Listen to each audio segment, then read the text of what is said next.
Class. This is welcome everybody to the Parsha class.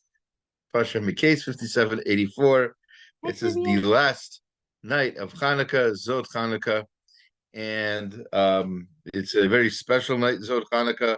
You probably heard the Hasidic masters, the Kabbalists, talk about the eighth day of Hanukkah, how special it is.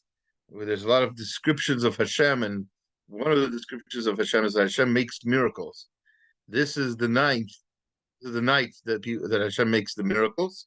A lot of things that are ordinarily hidden miracles can be revealed, and the way to reveal miracles is to reveal the truth. And what is the truth? The truth is Torah. So the best thing to do tonight to really appreciate the greatness of Hashem and how open His miracles can be is to open up a little bit with some Torah. And so the Parsha is a very sort of secretive, very mysterious Parsha. Parsha Mikeitz, we have Yosef is in prison in the beginning of the Parsha. Pharaoh has a dream, does not understand it. He asks all of his interpreters and wise men and hieroglyphists or whoever else he can find. He even asks his butler for advice on what to do with his dream. No, sorry. He does not ask for advice. Let's make that very clear. He asks for an interpretation, and nobody can come up with one. So the butler, something reminds him that, hey, wait, wasn't there that Jewish guy in prison who interpreted dreams? We're talking about interpreting dreams. I guess I know a guy. And he tells Pharaoh. Pharaoh sends for Yosef. Yosef comes, and he gets all fancied up, which is good because he's about to get all dressed up and paraded around town. It probably would not have worked out very well if he needed to also get shaven first. Anyway, so here he is. He interprets the dream. There's 7 fat cows, 7 skinny cows. Skinny cows eat the fat cows. They don't seem any better. That was one dream. Then he wakes up. He has another dream, and it's what the ears of corn, and the bad ears of corn eat good ears of corn. So he doesn't know what's going on. He can't explain it, and then Yosef explains it. There's going to be 7 years of plenty, then 7 years of famine, and it's not going to be good for Egypt unless you do something about it. So then he gives him advice about what he should do about it. At which point Pharaoh is very impressed, and he says, "You know what? You had the idea. You're kind of unique. I'm choosing you to do all of that you just said." Kind of like in shul, when somebody has a great idea, I say, "Yeah, great idea. Go and do it." Yeah, you can't volunteer other people to do these kinds of things. So that's a different story. Anyway, Yosef is given a wife. A lot of reasons why he's given a wife. Rav Hirsch says, we have a tradition even nowadays, even to this day. He says he's writing this about 100 something years ago. To this day, we have a suspicion of bachelors. We don't trust them when they're alone, when they don't have a home, a wife and kids to take care of, and to keep them on the straight and narrow. So how is Egypt supposed to? How are the Egyptians expected to trust this Yosef guy? But they don't know. First of all, he's from another country anyway, and then everything else. And you're going to trust this guy to lead the country? What is it? What does he have? What kind of qualifications does he have? So at least one qualification is he's a married guy. He's married to royalty almost, to one of the main servants' daughter. As we find out in the Midrashim, that she's an adopted daughter. I'm not going to get into the Midrash right now, but you probably know what it is. Anyway, so years go by, 7 years of good crop. Yosef gathers it up in silos, etc., and then 7 years of famine begin. And as we'll learn in the coming weeks, they weren't actually 7 years. They turned out to be less than that because the famine ended when Yaakov came to Egypt, or at least in Egypt. Apparently, there was a famine elsewhere, because Yaakov, sitting comfortably in Israel, says, "You know what, boys?" He says to his sons, "You need to go get some food in Egypt because there's a famine going on." So I guess the famine reached all over the world, or at least all over the known world at the time, the Middle East, the Fertile Crescent, It's just and sorry. no, just like so mind blowing not to have like a grocery store or like something in backup, like no backup, Yeah, nothing. well, if we Baruch Hashem don't know the feeling, but the worst stores in America, during the Dust Bowl, during the Great Depression, they just ran out of stuff. Just like we had during COVID, how people there was a run on toilet paper or whatever, Yeah. right? So that kind of stuff happens. Just having a supermarket, you feel comfortable and safe, but supermarkets will run out of stuff too. If it's not growing, it's not going to be in the store. You know, so that does happen, and Baruch Hashem, we live in a place like San Diego where we don't really experience it, but places where there's tornadoes and hurricanes and who knows what, they often have empty supermarket shelves. It's a scary thing. But yes, but no, there was no backup, and Yosef had everything all taken care of. And Silas, the brothers, come down. He pretends not to know them. Why he does that, we've spoken about in previous years. But it seems the main reason uh, seems to be because he wanted to see his prophecy fulfilled. Not that he wanted it to see it fulfilled. He knew that it was all of this was happening. All of this is obviously leading to a particular goal. It's not just like random events. Everything is leading to a particular point, and so he wanted to, or he felt the need to. I keep saying want, but what I mean when I say want is he realized that the right thing to do was to to actuate it, to activate this prophecy, and that's what he does. He wants to see all 12 of his brothers bow down to him. Sorry, he has 11 brothers. He wants to see the brothers bow down to him, and again, the want is the wrong word again, and and etc. So this doesn't happen immediately. They did not bring Benyamin. They have to go back. They leave Shimon in prison in Egypt based on what he says, and then they go bring Benyamin, and towards the end of the story, uh, Yosef sets up this whole thing where he hides a cup in Benjamin's sack, and that's the summary of the parsha. The end of the parsha is the brothers are brought back to Yosef, all 11 brothers, and that's when they finally bow down to him, and that's fulfillment of at least part of the prophecy. So he's able to next week's parsha to reveal his identity. All right, we spent quite a bit of time with summary. We don't usually do that. I apologize if all of this seems basic, but sometimes we need to So do that. dramatic. It is. It is. There aren't too many dramatic stories in the Torah. I was This just is one talking. of them. I was just talking to a friend of mine, and I was saying like I feel like this is like the most emotionally intense like part of the Torah. Like I don't feel like you feel this way with Abraham or Yitzhak or Yaakov as much. No, no, I don't know, definitely. This is and definitely the I don't most think, dramatic part. And but I this is don't even almost the end of the feel it. story, too. Right, and I don't feel like it's even after that. Like you have as much emotions or No, no, drama. But like definitely why? not. I don't know if that's something to like think about for another Okay. class. Like Okay. So we have that the Vahiba Boker. So this is the Paro. We're going to go into some of the sukkim now with some commentary.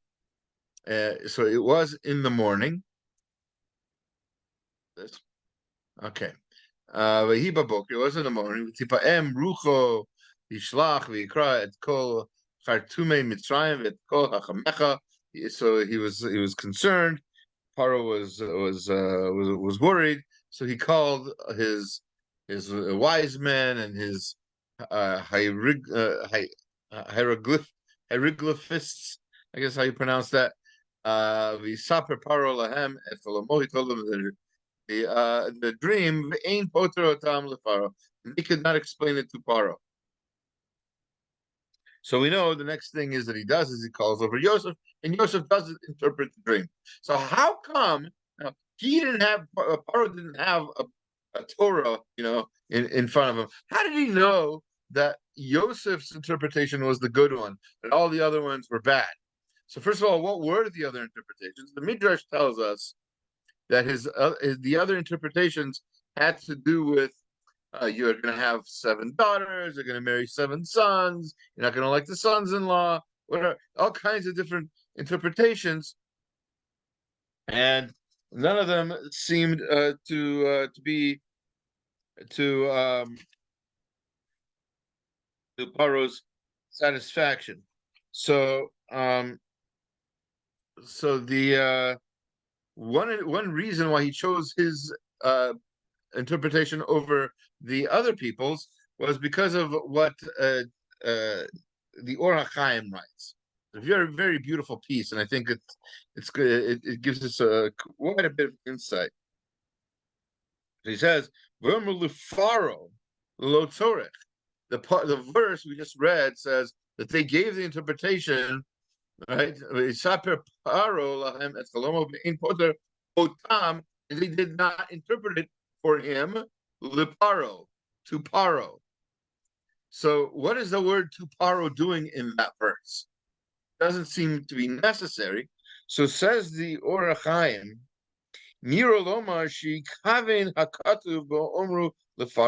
the intent of writing the word Paro in this pasuk is kidavar yidua, who ki shem Paro inu shem ha'etzem elishem hamalchut. We know, it's a known thing, that Pharaoh doesn't mean that person, that guy, Pharaoh. It means the job, the position of Pharaoh. It's like king doesn't necessarily mean, this particular king. It could also mean kingship in general. So to Pharaoh, that's what it means. Pharaoh means the leader of this country. It's the Shem HaMalchut. Each country has a name for its leader. In Germany, it's the Kaiser, right? Not to be confused with the Kaiser roll, which is kind of bread. I thought you meant the hospital. In Rome, it's the Caesar. What was that? Not to be confused with the salad. What was your question? I was thinking Kaiser, like the hospital. Okay, that too. Kaiser Permanente, yeah, is the hospital. And an insurance company. Anyway, it's a whole long story. Not going to get into that now. So it's the name of the Malchut. It's the name of the kingship. So why is it pointing that out? That's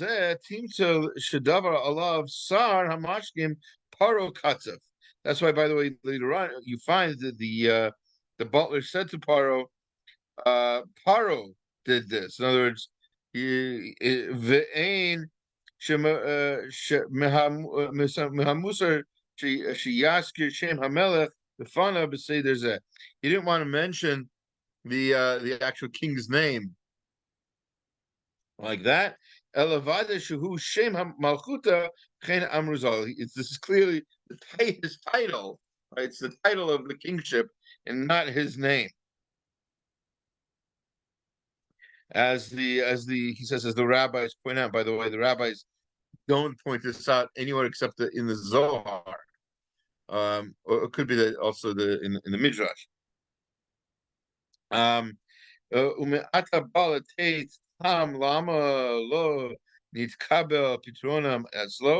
So now we can explain why it says that they interpreted the dream for him, for Paro.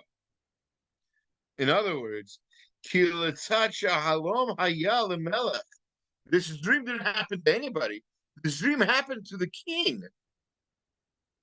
Specifically, the Amruzal ki chalomot hamalachim yagidu devarim v'nogiim lichlilut u'malchut adat ken notenet. So the rabbi is saying, this is in the Midrash, that the dreams of kings say something about the kingship, say something about the country. In other words, as we'll see, let's just finish this. And if the interpretation didn't have to do with kingship,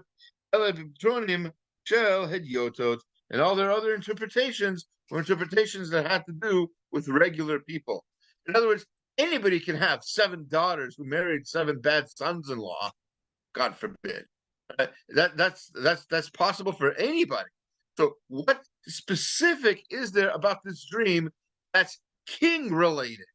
What does this have to do with his kingship? So all of their interpretations that the Midrash brings, none of them had anything to do with him being the ruler of the country. It's Yosef who says, wait a minute, guys. He didn't even know their interpretations. He says, this has to do with a famine that's going to affect the land. The king is the only one who can take care of this so that people don't starve to death. Oh, wait, the king? This dream has to do with me being king? Now that makes sense why the king would have this dream. It's because the king has something he can do about it to change the direction of the course of nature. And that made a lot more sense to Pharaoh, and that's why he went with Yosef's interpretation.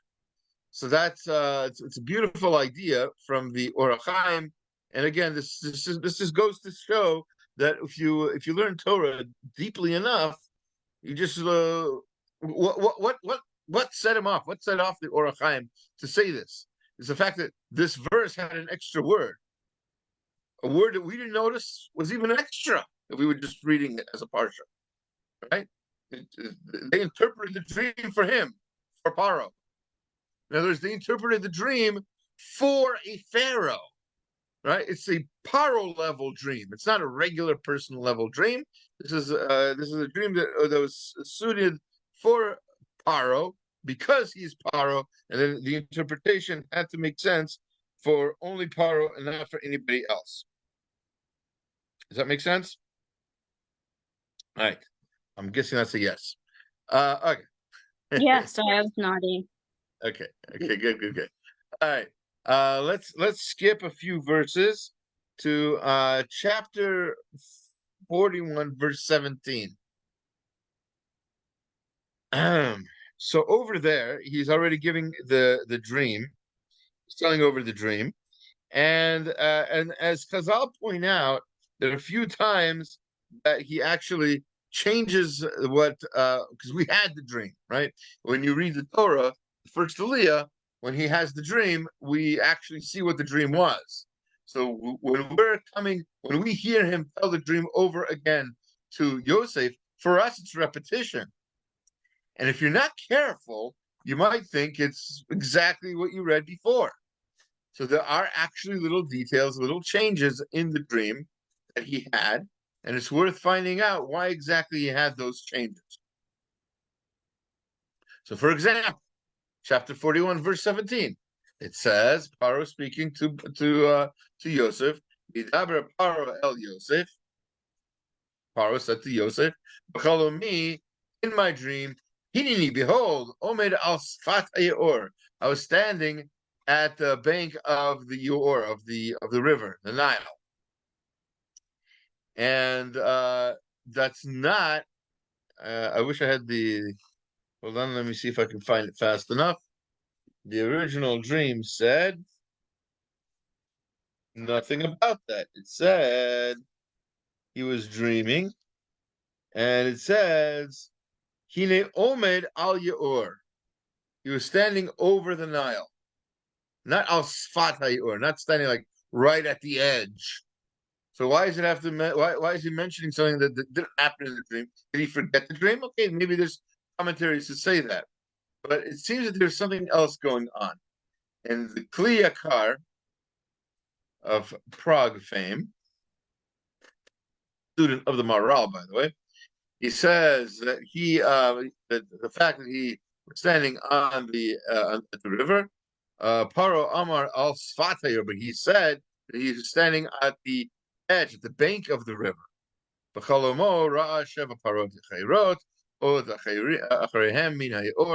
And he saw these other cows coming out of the river.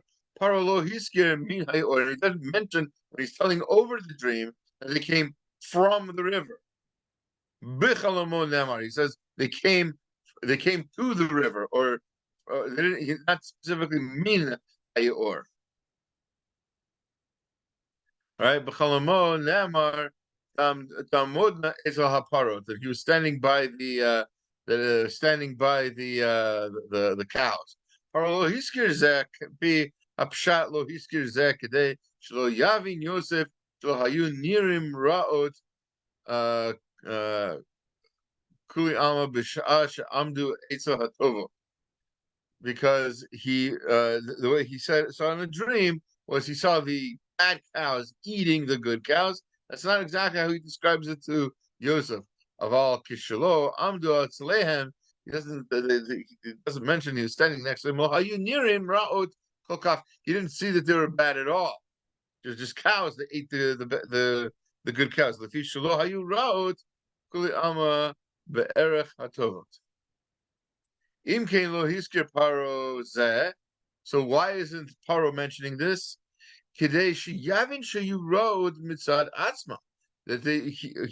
he didn't mention this because he wanted for the interpreter, in this case Yosef, to know that they were bad intrinsically, not bad in comparison to the good cows, but bad cows in and of themselves. The Indian Amar Bakum Zeh Lo Re'iti Kahena. He also says, I never saw cows like this. Again, he wanted to emphasize that they were bad in and of themselves, not in comparison to other cows. And this also Yosef interprets Ba'amru Nishkach Kol Hashava. That he mentions that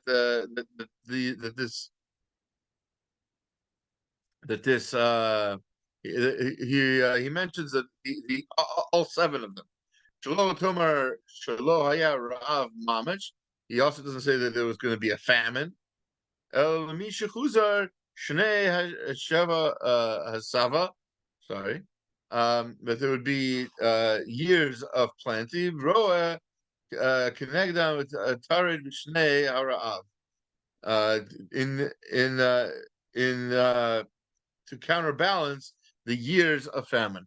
Of Alamisha Enohu Zocher Shnei Sava, or the people who won't merit the years of plenty, Lo Haya Beinav Hara'av Gadol Kolkach.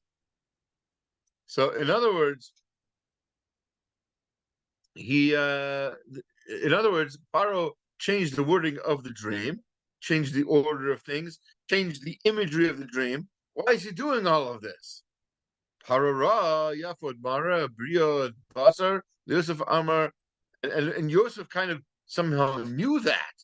And that was part of the interpretation. Brio, Basar, Yafod Tor, and he says that they were very good to look upon. Yesh Bezeh, Shnu Shnuyim, these changes, Hainu Shnuya Alashan, change in language, Mimara Lator, from the fact from how he saw them, the Hifuch, Halashon Lezachor Briat Basar B'tchila. He wanted to emphasize that they were healthy cows. He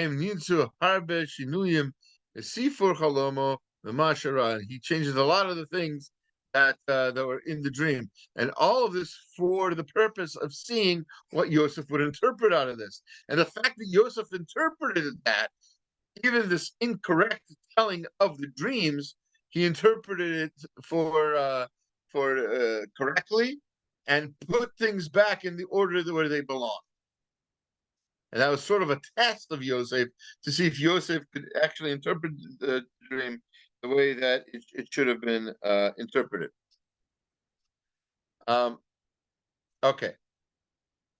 And of course, in the interpretation, chapter 41, verse 25, Yomer Yosef al Paro, Yosef tells Paro, Chalom Paro Echadu, it's all one dream. You thought you had two dreams going on. You had the cow dream, and you woke up, and you went back to sleep, and you had the corn dream, and it wasn't very corny, and tough crowd, and what? I was smiling and laughing. I just was muted. You don't see my joy. I'm kidding. All right, I'm not moving around. Huh? I'm not moving around. That's kind of cheesy. Tough crowd. That's kind of cheesy. We'll have to lay that joke out to pasture.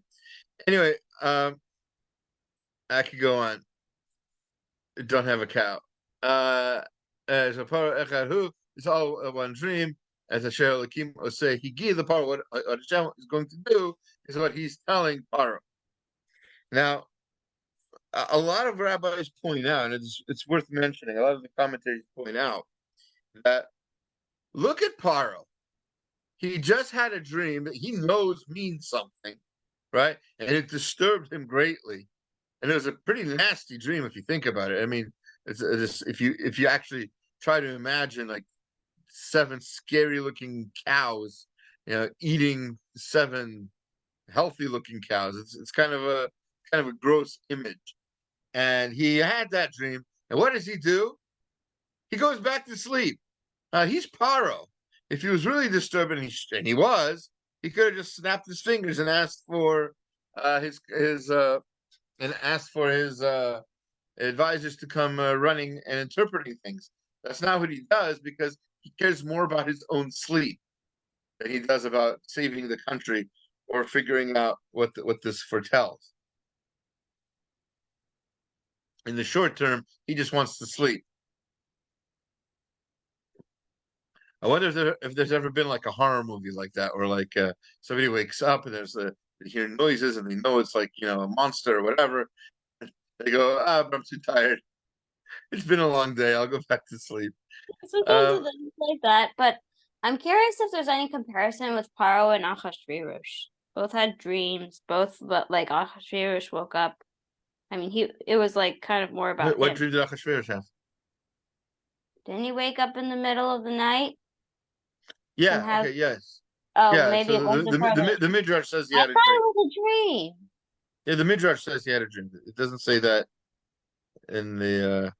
It does not say that in the text. But yeah, okay. Let's and the Midrash on the Gemara also. The Gemara Megillah says the same thing. Yeah, he had a dream that he thought Haman was trying to kill him. Okay, and then he wakes up and he sees Haman hanging out in his backyard. Okay. Yes. Creepy. All right. There's a lot of comparisons. Yes, we learn a lot about non-Jewish kings and rulers from the Torah. All right. But back to this guy. So he had this dream. He tells us to Yosef. And Yosef says, "This dream and that dream, you thought they were completely disconnected, but in fact, they are all one dream." So I couldn't find the source on Sefaria fast enough. But the Abarbanel is quoted as saying that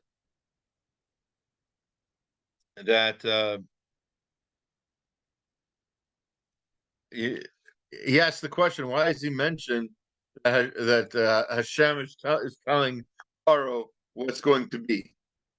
And the answer is because everything that's going to be comes from Hashem. And this is so ingrained in Yosef.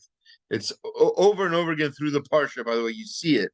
He's just here right after the interpretation. Paro says he tells his advisors that he wants him to lead the saving of the food program because he obviously here's a man who fears God. And later on in the parsha, when Yosef lets the brothers back and takes them out of prison, except for Shimon, and he says, "I'm a man who fears God." Over and over again, we get this idea that that's in his mind. Over and over again, that's all Yosef can think about is how Hashem runs the show. Everything is from Hashem. Of course, he's a perfect person for that because a lot of weird things have happened to Yosef, and for him to realize that they're all from Hashem is a beautiful idea. But everything in the world is progressing Hashem's goal, right? Hashem's ultimate point in creation, whatever however you want to understand what that means, the bringing of Mashiach or people living in peace or whatever it is. Everything comes from Hashem. Now, the Gemara says that Hashem has several keys in his hand at all times. And those are parnasa, livelihood.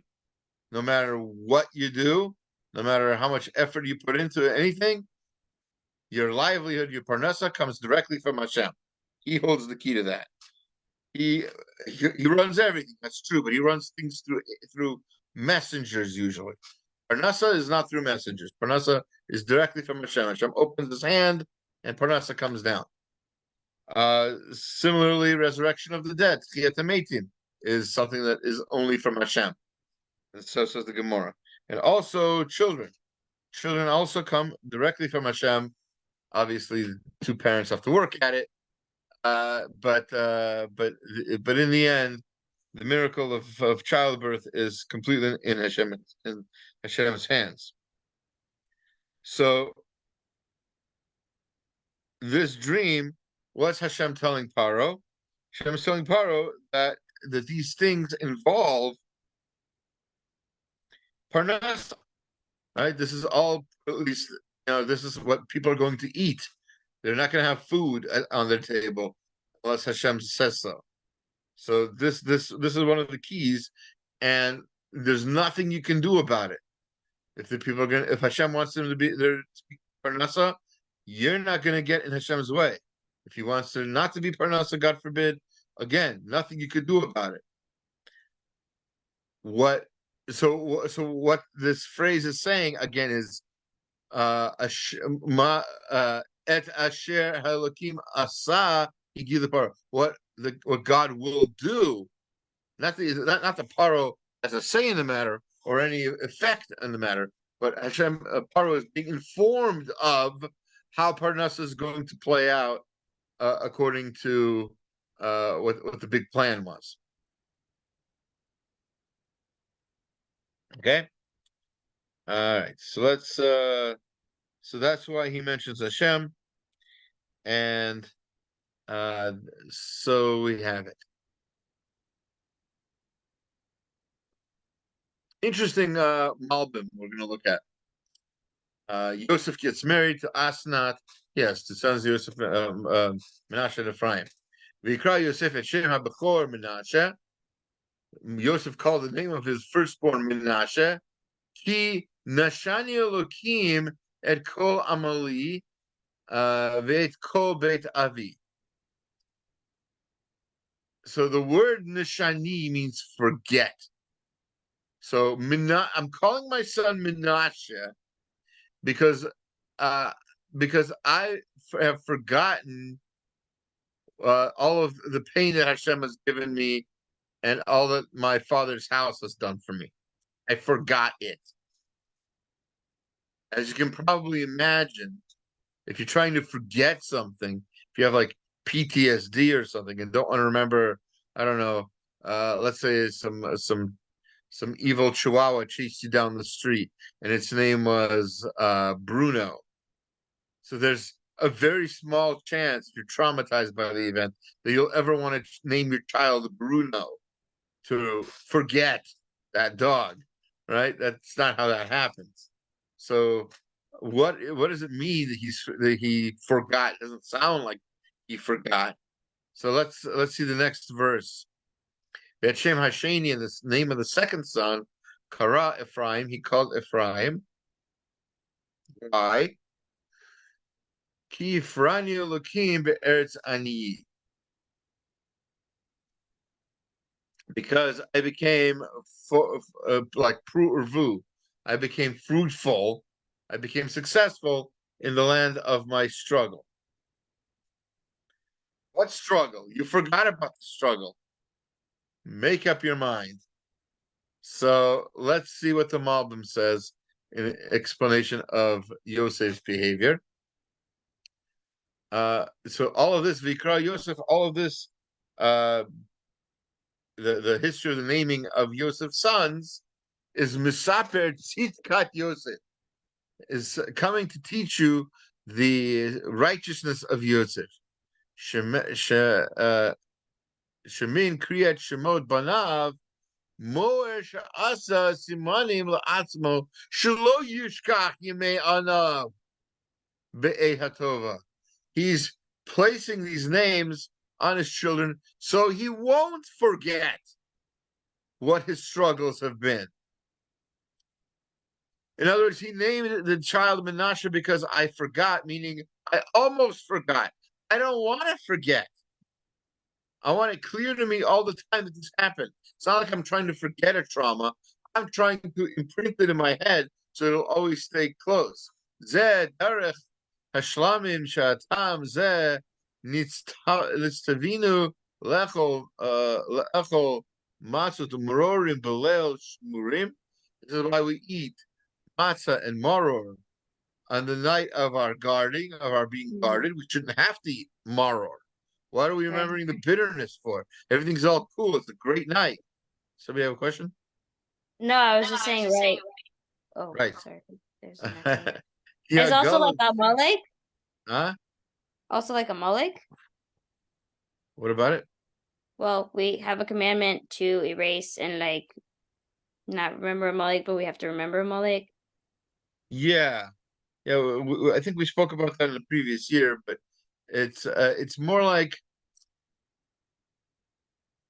the way I understand it, from the Gemara in the beginning of Avodah Zarah. I think what that means by forgetting Amalek is to not appreciate, to work on not appreciating their accomplishments. So you're probably thinking, what accomplishments did Amalek have? That's exactly the point. We don't know. We don't know what if they were great shipbuilders, or if they traveled, or if they created a time machine. We don't know any of that. Why? Because we've forgotten them. Like Rome is famous for the roads, and I don't know, the Babylonians are famous for the hanging gardens. The Egyptians are famous for the pyramids. What's Amalek famous for? Nothing. We've forgotten them. We've forgotten whatever architecture or art or language or whatever else they've done. We've forgotten them. I think that's what that means. It's a little bit different. But here, what Yosef is doing is this: he wants to remember them. Al Kain, therefore, Kara Shema B'chor Menashe. He called him Menashe. Kidog al Shenasa et Amalo Ubeit Aviv Mishtar al Zeh. He wants to remember the pain that he's had before, so he'll have that pain now. He wants to relive that pain. He doesn't want to forget it because he knows that all of that led to where he is right now. He is the person that he is. He's in the position that he's in, all because of these terrible events that actually worked out to his benefit. V'shem Hasheni Kara Ephraim, and in fact, they call this second son Ephraim, Lahorod Ki Afarihu Hashem Rak Be'eretz Ana. That's where Hashem made him great, is in this land of what otherwise would be like a wasteland for him. Shahaoni garam et gudulato. So the suffering led. He wants to recognize the fact that his suffering led to this this greatness that he's experiencing now. Okay, for our final piece today, I'd like to look at a Gemara if we can.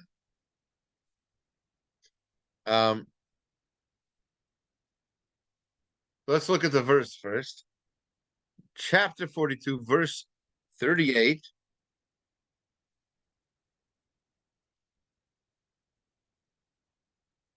And this is talking about where Yaakov does not want Benyamin to go down with his brothers.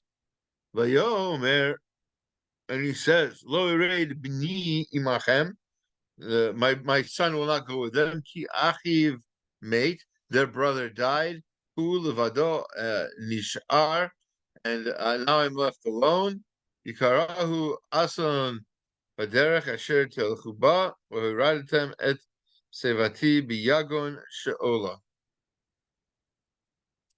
Right, he's saying that Yosef, his Benyamin's brother, died, and now Benyamin is the only son I have left, at least from that wife, right?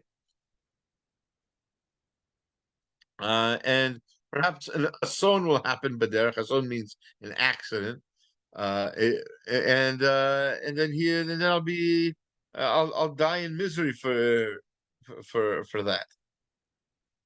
So there's a Gemara in Ketubot Lamed, right? It says, "My time at the Rebbe in the Chunya Ber Hakara."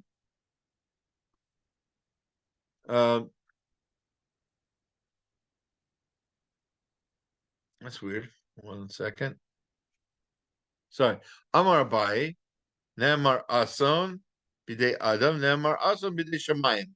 So the word ason, which we translate it as danger, could happen. He says, "Bidei Adam." They can an accident can happen through mankind, through people. Right? Somebody has an accident, right? He starts chatting on his phone while he's driving, and his car can swerve into the next lane and hit somebody, God forbid. So that's in a zone. That's an accident made through people, right? And it says the word ason with regard to heavenly things. Ma ason hamur bidei adam to remain tashlumin. So what is 1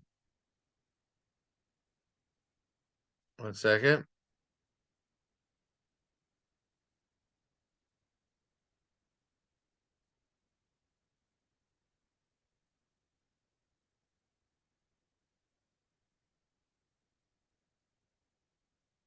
Right. Okay, sorry. Trying to figure out what okay. What I'm missing is, so the word ason, when it is written about an accident that happens between people, that's in Mishpatim, and then it also says ason with regard to an accident that happens from heaven, and that's our verse here, where again Yaakov is worried, v'karuhu ason baderach, that an ason will happen on the road. So the Pnei Yehoshua, which is a commentary on the Gemara, so he points out, right, nearly the Rabbi Ada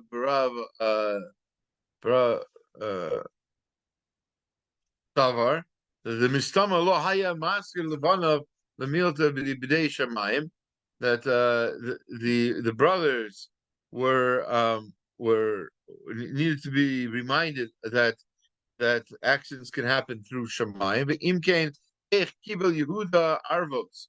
Otherwise, how would Yehuda have? How could he have accepted this responsibility? He thought that his father was worried that they would do something. But you can't take responsibility for things that are going to be happening through heaven, right? She'ena biyado afa afil im machachi, no, im afil im kain afil im kain lo ichpa le Yaakov mide the shamayim lo korod lo adam akol igzar barosh Hashanah. But if it happens that something happens from heaven, so that's already been nigzar. That's already been, established. That's already been ruled back in Rosh Hashanah, time. So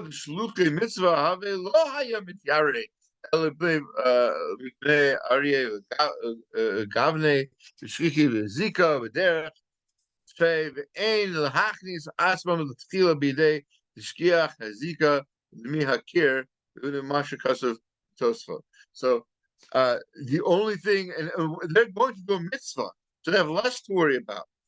So nothing to worry about in terms of Bidei Shemayim, because if it was Bidei Shemayim, it would have been established from the previous year, and it doesn't matter what you do now, because it was already decreed that something would happen. If it was, God forbid, decreed that somebody would get hurt. So that was already decreed on Rosh Hashanah. You don't need to send them on a trip or not. And anyway, why are they going on this trip? They're going on this trip because it's a Suda, for a mitzvah purpose. So they're even more protected. There's a mitzvah that they're doing. So that's not the concern that that he has. So what is the concern? The concern is the Pnei Yeshua. The concern is B'nei Adam. He is worried that people are going to harm him. And when it comes to people harming other people, Hashem, so to speak, picks up his hands and lets people do bad things to other people, as we have seen. And this is a famous answer for how the brothers were able to even sell Yosef, or how one brother was able to kill another in the beginning of the Torah, or how the Holocaust happened, or any terrible tragedy in history that was led by people. That was Hashem giving us the ability, giving us the right to have that free will. Rabbi Dr. Akiva Tatz, right? So he talks about this quite a bit as well. The idea that when it comes to free will, Hashem lets us do what we want, and sometimes what people want to do could be actually a lot worse than what Hashem himself allowed. So the most classic example of this, by the way, is coming up when Pharaoh enslaves the Jewish people. Now, obviously, back in the Brit Bein HaBetarim, Hashem promised Abraham that his descendants would be slaves. So again, the famous question that the amongst others, the Rambam asks the question in Hilchot Tshuva. So why then is Paro punished? What did he do wrong? Hashem decreed and Paro did it. So good job, Paro. Thank you. No, Paro did what Hashem said, and then he did, as Rashi tells us, he did more than what Hashem said. Because people have that ability. People can always increase, can kick it up a notch when it comes to what was decreed in heaven. Whereas the heavenly decree never kicks it up a notch. Hashem always only does what he decreed and no more. So there's reason to be more afraid of people than to be afraid of Hashem. Because when people get involved, they can go hog wild, they can do all kinds of terrible things. Whereas when Hashem decrees something, the decree is what it is, and that's all that happens. Now, in terms of our understanding of the world, this is very fundamental, because it almost don't take this out of context. It almost seems like Hashem isn't in control of what happens, but that's not true. Obviously, God knows exactly what would happen. It's just that when people do that, they become responsible for their actions. And when they do much more terrible things than what they were, quote unquote, expected to do, again, obviously Hashem knew what they would do. What they were expected to do was maybe less. And so the punishment is for that increase in their bad behavior, which can always happen. And again, there's a lot more to say on this topic, and it's very deep. But that is one of the themes of the Parsha, which, by the way, is also one of the themes of the whole Hanukkah story. Because what happened in Hanukkah is, yes, the Greeks were in control, and yes, the Greeks were allowed to be in control, but at some point, especially the point when they stopped allowing the Jews to keep the mitzvot, that's when Hashem had to push and inspire the Matityahu and the other Hashmonaim to get involved and to fight the Greeks, which was a miraculous victory. That's what we're celebrating now.